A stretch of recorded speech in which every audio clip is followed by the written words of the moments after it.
And welcome back, 10 after 8, and you recognize this gentleman who is standing next to me here. You know him best as, well, Victor Newman from The Young and the Restless, which has, what, been on the air now forever. It has been the #1 rated daytime show for 28 years. For 35 years, Eric Braeden has portrayed Victor Newman, one of the most classic, iconic characters ever on daytime TV. Thank you so much for being here this morning. Thank you, John. Where am I? You are in Charlotte. Charlotte.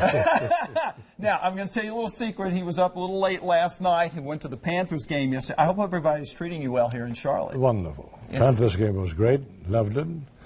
But the night before, I was invited by some very, very nice people in Matthews. Yes, Matthews. Dave and Susan Priestley. Mm-hmm. And their son and in-laws, and they served a low, slow country boil.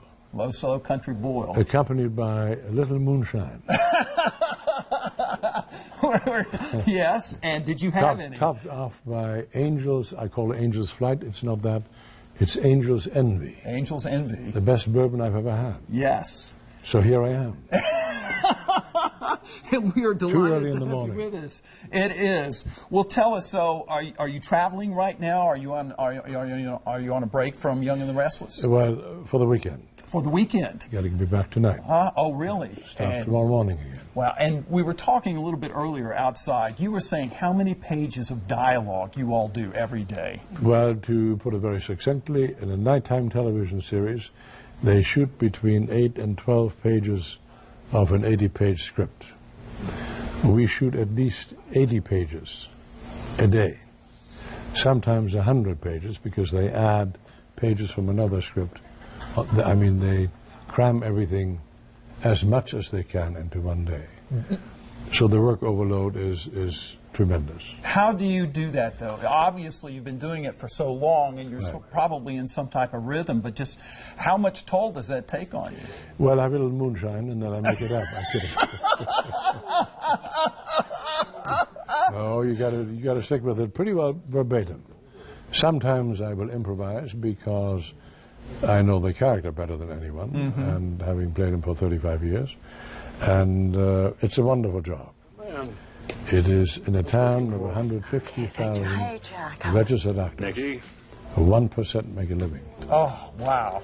1,500 make a living. 150,000 of registered actors. That means there are thousands waiting. That's how you get a hold of my shipping line. Oh, my goodness. You've been on this series for quite a while now, and I know a lot of fans are wondering how much longer do you plan to be on the show? I never, in this business you learn not to prognosticate because it may be ending tomorrow, and you may be there for another 10 years. You just don't know. You don't know? No, you don't know. But you're enjoying the work right now. Love it. Love it. And you work with some really good people, too. Wonderful actors. Wonderful. Melody Thomas Scott, Peter Bergman, wonderful actors to work with. It's just great. They really are. But you have also, folks know, too, that you have acted, well, you were in Titanic, one of the biggest movies of all time. I remember you from your days on the Rat Patrol. That's when I first. That's a long time ago. That's a long time ago. That's a throwback. So we'll age, you and I. Did you have a little lunch? I had box? a lunch box with the Rat Patrol as well. I did. I really did. We loved the show. I was 12 years old then.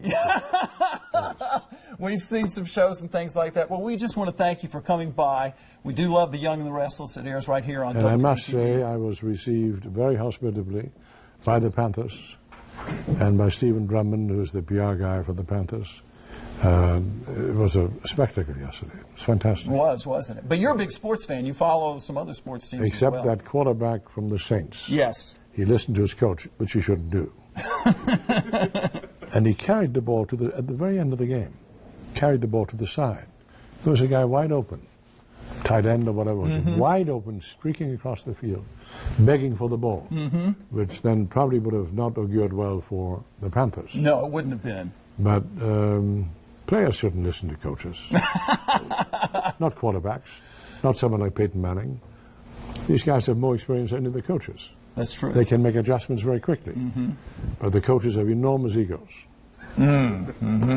Spoken from a gentleman who knows a lot about sports. You're quite an athlete yourself, I know, and so we're just delighted to have you. I hope you were rooting for the Panthers yesterday. Yes, I was. I was. I would not have been so ungrateful as to not root for the Panthers. But I was in the sidelines, and I met Mike Rucker. Mike Rucker, exactly. Very nice gentleman. And before then, there was someone from the Chicago Bears. Yes. It was a great experience, I must say. Well, we are delighted to have you here. We hope you will come back to Charlotte, and if you do, come by and see us here on the show. That's right. Thank you so much. Eric Braeden, Victor Newman on The Young and the Restless, which airs on WBTV every afternoon. We look forward to seeing you there for years to come. And a hello to a lady who was a cheerleader. Ah. Yes, her name is Stephanie. Right. And she essentially brought me here. Ah. So there you are. We appreciate it. Eric Braeden, thank you so much. All right, 15 minutes after 8. We'll be back right after this.